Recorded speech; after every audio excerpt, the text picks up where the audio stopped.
church says it would defy government regulations if churches were not allowed to open after the 14-day period given by government. President Cyril Ramaphosa, in his COVID-19 update, said government had no choice but to enforce an extension of another 14 days, maintaining that gatherings, including the church, should remain closed. Cabinet, after consultation with our provinces, has decided to maintain the country at adjusted alert level 4 for another 14 days. This means that from now until the 25th of July, the following measures will remain in place. All social, political, religious, and other gatherings remain prohibited. Government says it took the decision based on the spiking figures of deaths and infections of the new variant that has hit the country. While Gauteng accounts for more than half of new infections, infections are rapidly increasing in the Western Cape, in Limpopo, Northwest, KwaZulu-Natal, and in Mpumalanga. Our health system countrywide remains under pressure. By next week, daily hospital admissions across the country are likely to reach the levels observed during the peak of the first two waves. COVID-19 related deaths in hospitals are also increasing. This was after the church had warned that if churches were not allowed to open after the 2 weeks period, it would defy government regulations and open these churches. Senior pastor at Bushhoff of the Christ Redeemed Church in Bloemfontein did not mince words in his previous broadcast. No longer satisfied just to sit down and shut up and told you cannot preach the gospel, you cannot have services, no more. So our engagement will have a different tone. No longer will we beg, no longer will we have meetings where we are not listened to. We are respectfully saying to our government that we have supported you. It's 16 months now we have supported you. We've just had a closed door. I'll say it again. We have only had a closed door. There has been no response from government to any of our requests, any of our submissions, any of our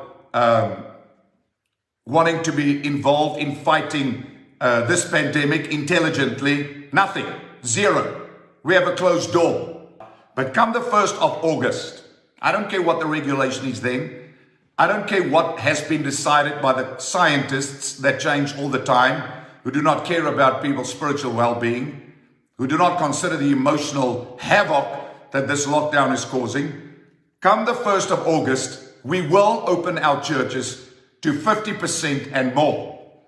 We give our government this month of July to work with the church and to listen to the church and to respect the religious community and to support the religious community to do our job. And that is not just to put people in the ground after they died, but it is to minister to our people, to care for our people, to preach the gospel of Jesus Christ, which is our calling. We even had the young people say, Pastor, even if you close the church, we are still coming to church. We are ready to go to prison. We are ready to be prosecuted. And I salute you for that. That's why we cannot allow the Church of Jesus Christ to be controlled by a government, cannot allow the Church of Jesus Christ to be manipulated by any power. The Church of Jesus stands by itself. And by that I don't imply CRC. I'm talking about God's kingdom. The church represents the kingdom of God on planet Earth. And we are going to take a very stubborn stand as the religious sector and hold our government accountable weekly. Similarly, pastors against church closure say they will defy government to go ahead to open churches since there was no scientific proof that the church was a super spreader. We are not wrong to conclude that our government has no desire to cooperate and consult with the church. We must put it on record that our coming together is not an option, but it's a must to meet together as per our Christian faith. We therefore advise the government to note that in closing churches, it creates a cross-axis for us to choose between obeying the government or obeying God. Yeah. We choose to obey God than to obey man. Yes. We extend and advise to government that we cannot afford to close our churches. In no other circumstances must or will a church see closure as an option.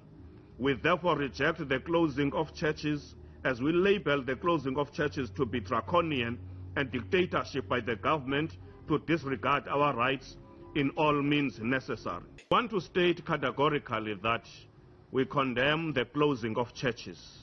We condemn it with the contempt it deserves due to the following reasons. There is no scientific evidence that points at the church to be the super spreader of any sort. And I must repeat that there is no scientific evidence that points at the church to be the super spreader of any sort. Yes. The church remains the most compliant institution to lockdown regulations and measures. During Passover weekend celebrations, for example, there was an expectation that COVID-19 cases would rise, but such did not happen. Yeah. For some church leaders, government has a hidden agenda against the church owing to an email that was cited by AMTV, where an MEC was asking for the church to be used as a vaccination site. Questions have popped up to say, why not the schools, but the church? The questions will linger on. It remains to be seen the next step between religious leaders and the government, who they say does not involve them in deliberations. We are concerned about the closing of churches without any form of consultation that is broad-based. We are at liberty to call it non-consultation or a unilateral move by government, as the majority of pastors was not consulted. In essence, it will be very detrimental and deadly for us to close the churches again as we did in the past, because our congregants and parishioners are suffering a toll out of the current situation that has depressed them individually and as families. We have never been consulted. We are told to say that the religious sector is being engaged, and I know I'm very bold and frank about this, is an untruth. We are not engaged. We have meetings where we are told what happens, and we have never been listened to from day one.